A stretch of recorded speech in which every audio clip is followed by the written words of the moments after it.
Hello ladies and gentlemen.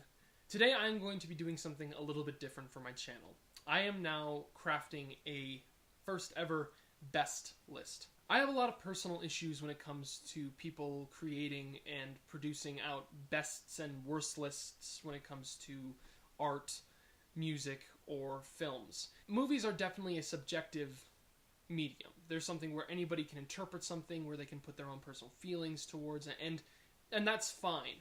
My issue when it comes to making a best list is people usually put best movies of this year or best of something and simply put their favorites and just say what they love about the movies, and you know, that's really it. The idea for what grounds it in terms of being a best list or considered to be objectively an excellent film is kind of lost. I feel that when in considering movies that are of a higher quality, you can do it objectively. It isn't just a subjective, this is, you know, how I personally feel about it. There is an objectively great quality when it comes to examining and analyzing films. I am going to be applying this, however, not to discussing the best films, but I'm going to be discussing the best scenes from movies that I have seen in 2018. I'll be explaining why I think these scenes are the best, and I'll be explaining what they do for the entire whole of the film. When looking through the 25 films I saw this year, there were 16 scenes that I considered for this list. And I only considered one scene per movie, because there is one movie that could populate this entire list. Going from the bottom of the list to the top, here are the scenes that I considered for this list. Number 16, the concert scene from Bohemian Rhapsody. Number 15, the fireside talk from 8th grade. Number 14, the rise and fall of X-Force from Deadpool 2. Number 13, the cliffside hunt from Revenge. Number 12, the mahjong scene from Crazy Rich Asians. Number 11, the fading scene from Avengers Infinity War. Number 10, the Uncle Death scene from Into the Spider-Verse. Number 9, the beach scene from Roma. Number 8, letter from prison from Thoroughbreds. Number 7, the ancestral plane scenes from Black Panther. And number 6, stories 1, 3, and 4 from the Ballad of Buster Scruggs. The reason that those are number 6 here, and the reason it's the entire stories, is because I believe that those 3 stories are the best parts of that movie. The only reason I kept it off of the list is because they are long, extended stories, and I couldn't necessarily just pull one scene out of those stories that highlighted it. They were more standalone by themselves. I couldn't just pull one scene from each of those to really say that was the best part of them. The stories work together as a whole, however, I thought that they were worth mentioning anyway. Number 5 is taking the baby out to the gym scene from Creed 2. The other scene I was considering for this list was the hospital scene from Creed 2. The reason I didn't consider that one was because that scene is actually kind of expected. Adonis is going to be feeling betrayed by Rocky that he isn't in his corner. Rocky will feel guilty about the course of not being there, and Bianca is supportive of Adonis, but also kind of questioning just why he's so angry towards Rocky. We kind of expect that scene to happen. Now, as great as it is, it goes above the level of what we expect. But the reason I went with the scene where Adonis takes his child out to the gym is simply because of what Adonis is going through throughout the entirety of that single scene. He's alone with his child for the first time. Before, Bianca was with it and taking care of it, and now he's all alone and he's dealing with this child who's just crying nonstop. Now, we've seen that before. We understand that could be just hilarious and comedic. While Adonis is feeling like such an amount of struggle and frustration with the fact that his child cannot hear, he is still facing the struggles of losing the fight and having to do a rematch. He is struggling with the idea that he isn't strong enough to face this opponent. He's also struggling with the fact that in the entire first movie, he was pushing back on the name of his father. He was pushing back on truly being a Creed. And now he's accepted the name, and unfortunately he's accepted all the baggage that comes with that. And now his name that he's been able to glorify in the first film is now being challenged by the most formidable opponent that name has ever faced. Unlike the other Rocky films, where Rocky is usually supported by Adrian in the moments of crisis, and his moments of crisis, and she's usually the voice where she comes out through and tries to make him understand just how important he is, and give him the support he needs. And similar into Creed, how Creed was being supported by everyone around him, even when he was struggling. There were people around him to deal with this, to help him with his emotions and to go through it. He had people to work off of.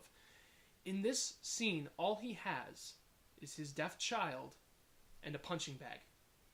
And yet Michael B. Jordan is able to express his anger, his sorrow, pure insecurities in that moment. He is finally able to open himself up to his emotions. And it's all alone. It's just a moment where he's purely reflective. It doesn't feel as if he's putting something on. It feels as if he's purely meditating in this space of just emptiness. The only reason it's lower on this list is because, again, it is something that we come to kind of expect of these like high emotional films. However, it is done to the extent that goes above just a simple moment of reflection. It is a very hard-hitting piece of emotional filmmaking and of acting. The number 4 scene is Sorry to Bother You's dropping in scene. That scene is when Lakeith Stanfield's character is going in for the telemarketing calls. He's simply trying to make phone calls to people and try to sell his product to them. That's a boring setup. He's just going to be phoning in, and that's all. And then he's going to read the script, he's going to fail, and yada, yada, yada. That's what it would be in a lazy filmmaker's hands. How Boots Riley does it, however, is he takes the metaphor for what Lakeith Stanfield is actually doing, which is intruding on these people's personal lives, and he shows that in through the cinematic language. He literally has Lakeith's character drop into their homes while they're conducting their personal business. It might be a wonder as to why this is considered to be the best scene of the film.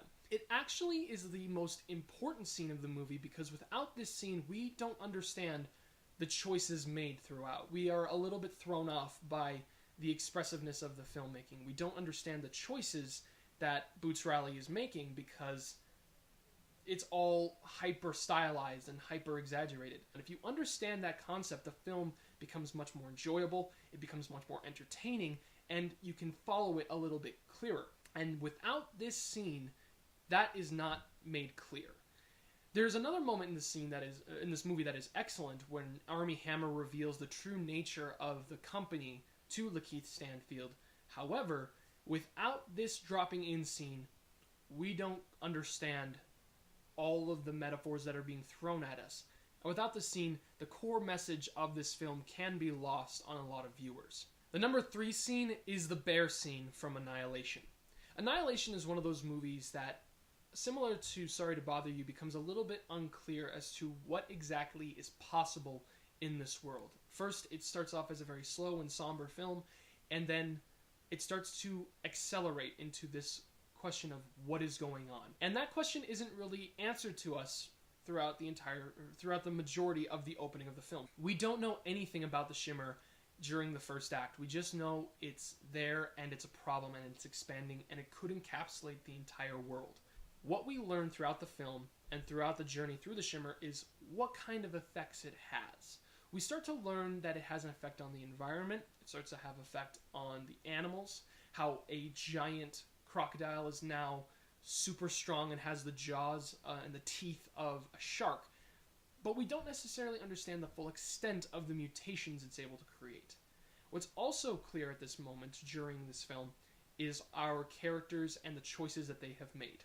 Natalie Portman's character decides to lie about how she knows about the Shimmer to her band of people.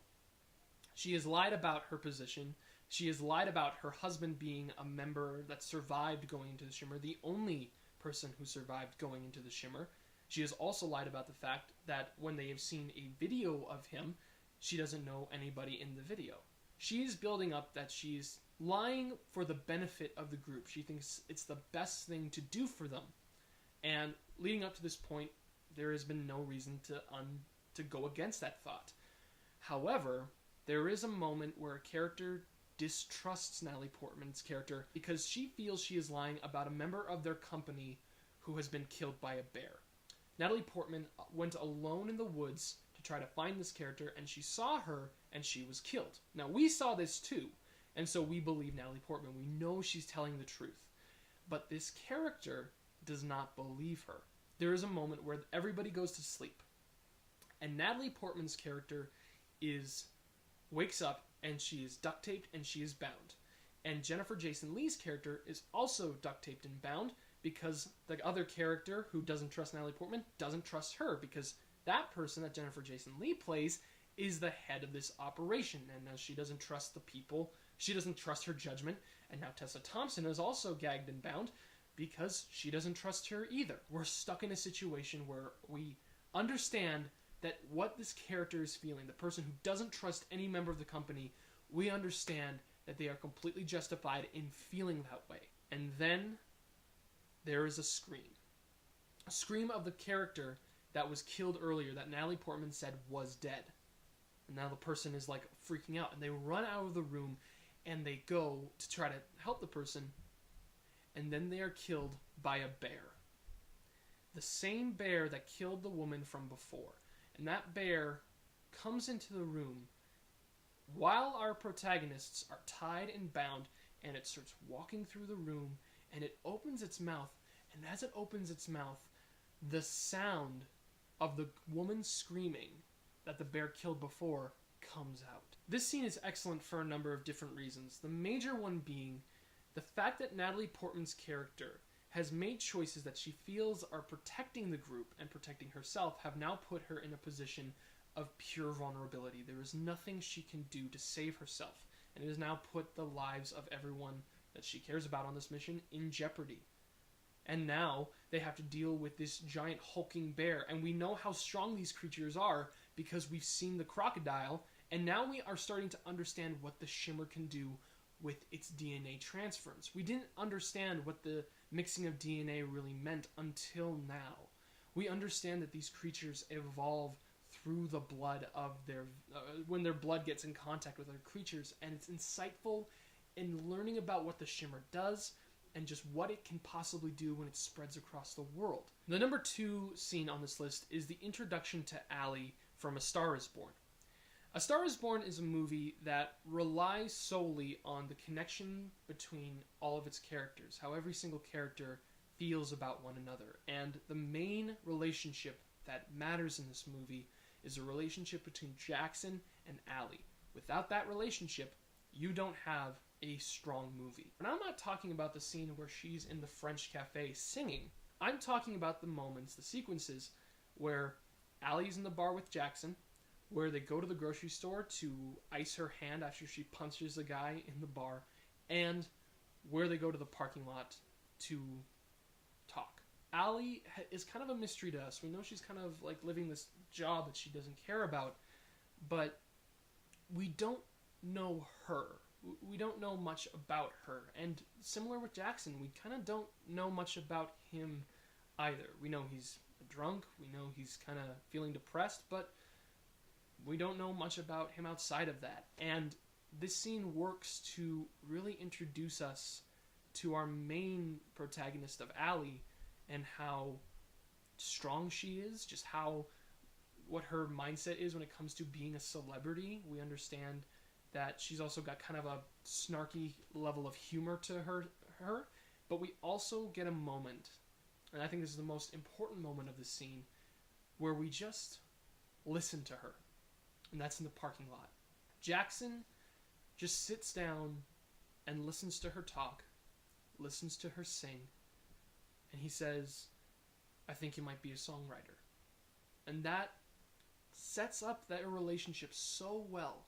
That element of just listening to each other and sharing with each other, that's felt throughout the entire film. And without this intro scene, which is a plain scene, but without it, the movie doesn't matter. There is no argument for this film to be considered one of the best films of the year. There is no discussion about the performance between Lady Gaga and Bradley Cooper. This film just doesn't exist without this scene. It is that important.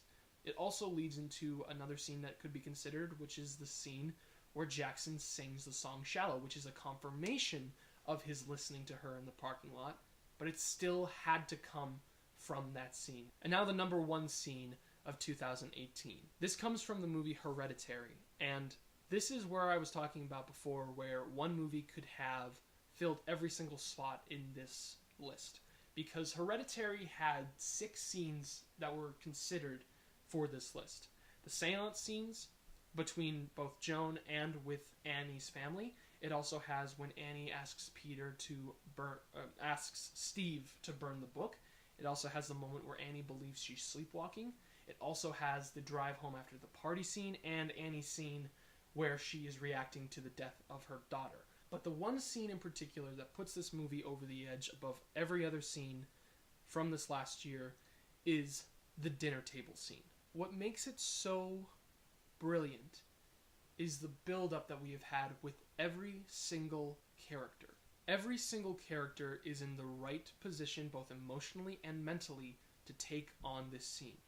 Charlie has been established right now as this girl that is a little bit odd. However, there is a level of caring between both Peter and Annie and Steve. They all love Charlie deeply, but each of them feels that she's a little bit odd.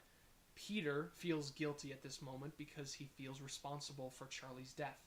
Annie also feels guilty, but she's denying it because she feels like she sent Charlie on that trip. She sent her to that party. And now she's pushing that down, but she's also angry at Peter by not telling her that Charlie was killed the other day. She's angry with herself. She's angry with her son. But something else that is more important for Annie at this point is we, as an audience, are starting to establish a level of distrust or a level of questioning in Annie's actions.